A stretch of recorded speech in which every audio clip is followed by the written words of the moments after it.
जय हिंद दोस्तों।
और किस वजह से उठाना है, हमारे लिए इजी वे क्या होगा, तो वो सारी चीजें जानना बहुत जरूरी है। अभी जैसे हम यूपीएससी की बात करते हैं तो यूपीएससी भारत की सबसे बड़ी आयोग है। सबसे पहले तो ये आप जान लीजिए कि सबसे बड़ी आयोग इसलिए बोला जाता है क्योंकि ए ग्रेड का जितना भी एग्जामिनेशन होता है, चाहे वो आईएएस का हो जाए, आईआरएस का हो जाए या फिर आईएफएस का हो जाए, ये तीनों एग्जाम जो है यूपीएससी कंडक्ट करवाती है। इसके अलावा ये जो एग्जाम होते हैं ये सिविल सर्विसेज के होते हैं। ये जितने भी एग्जाम होते हैं ये ग्रेजुएट होने के बाद होते हैं। ये ए ग्रेड का एग्जाम होता है। इसी में दूसरी कैटेगरी होती है, यूपीएससी क्या करती है कि यूपीएससी ही डिफेंस में जाने के लिए दूसरा रास्ता खोलती है।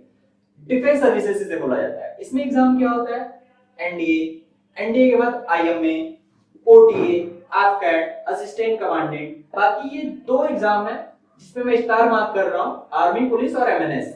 और यहाँ पे आ गया आईएनएटी और टीए। साथ साथ में ये 4-5 एग्जाम हो गए। ये चार एग्जाम ये हो गए नेवी के और एयरफोर्स के। तो ये एग्जाम जो होता है ये डिफेंस फोर्सेस, यानी कि इसको कोई भी यूपीएससी इसका पेपर ड्रॉ नहीं करती है। इसका पेपर डिफेंस के जो ऑफिसर्स होते हैं, जो सीनियर ऑफिसर होते हैं, जिनको एक्सपीरियंस होता है कि बच्चे के अंदर क्या क्वालिटी, क्या चीजें खोजनी है, वो इसका पेपर ड्रॉ करते हैं और वो इसका पेपर बनाते हैं। हम सबसे ज्यादा आज फोकस जो करेंगे वो यूपीएससी के एग्जाम पे करेंगे। और यूपीएससी में भी हमारी जो कैटेगरी, हम सिविल सर्विसेज को कैटेगरी ए मान लेते हैं और डिफेंस सर्विसेज को कैटेगरी बी मान लेते हैं।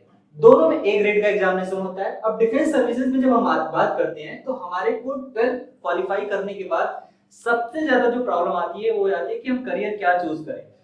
भाई सीधी सी बात है, हम लोग 12वीं पास हो गए, हमने कितने सब्जेक्ट पढ़े होंगे 12वीं पास होने के बाद? कम से कम 12th में जो बच्चा होगा वो बच्चा फिजिक्स पढ़ा होगा, केमिस्ट्री पढ़ा होगा, मैथ्स पढ़ा होगा, इंग्लिश का सिलेबस उसने पूरा किया होगा, हिंदी या फिर कंप्यूटर साइंस का सिलेबस उसने किया होगा। तो ये 4-5 सब्जेक्ट तो ऑलरेडी पढ़ लिया है, जिसमें से फिजिक्स हो गई, केमिस्ट्री हो गई, मैथ्स हो गई।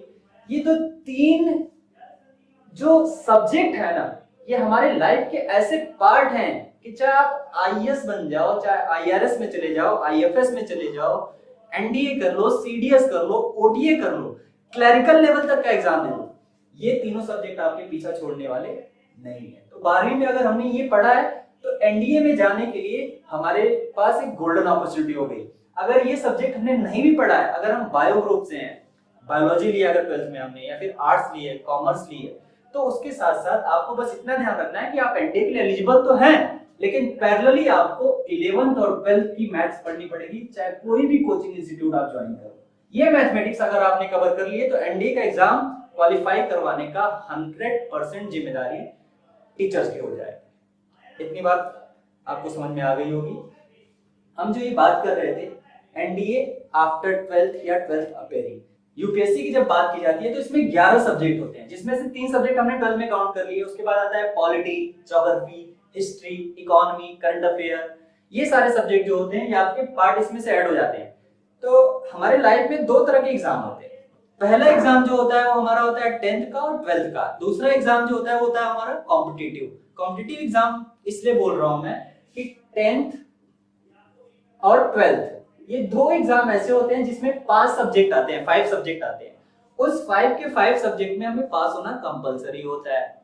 लेकिन यहाँ पर क्या करेंगे कि जैसे हम कॉम्पिटिटिव एग्जाम में आएंगे, कॉम्पिटिटिव एग्जाम में आते ही हमें क्या करना होगा कि 3 कैटेगरी को फॉलो करना होगा, ए, बी और सी।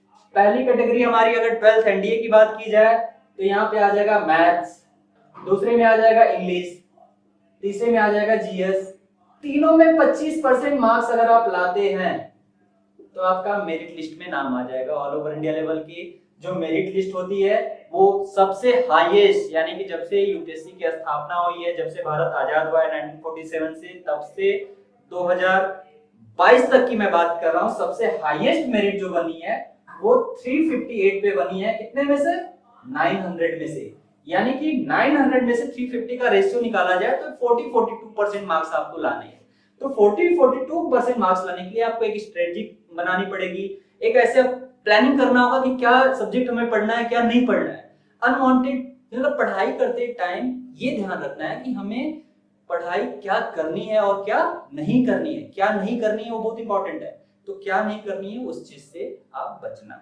इतनी बात आपको समझ में आ गई होगी। ये तो हमारा 12th बाद हो गया। अब बोलते हैं सर एनडीए की तैयारी हम करते हैं तो X group, Y group, SSR, double ये सब तैयारी हम साथ साथ कर सकते हैं क्या?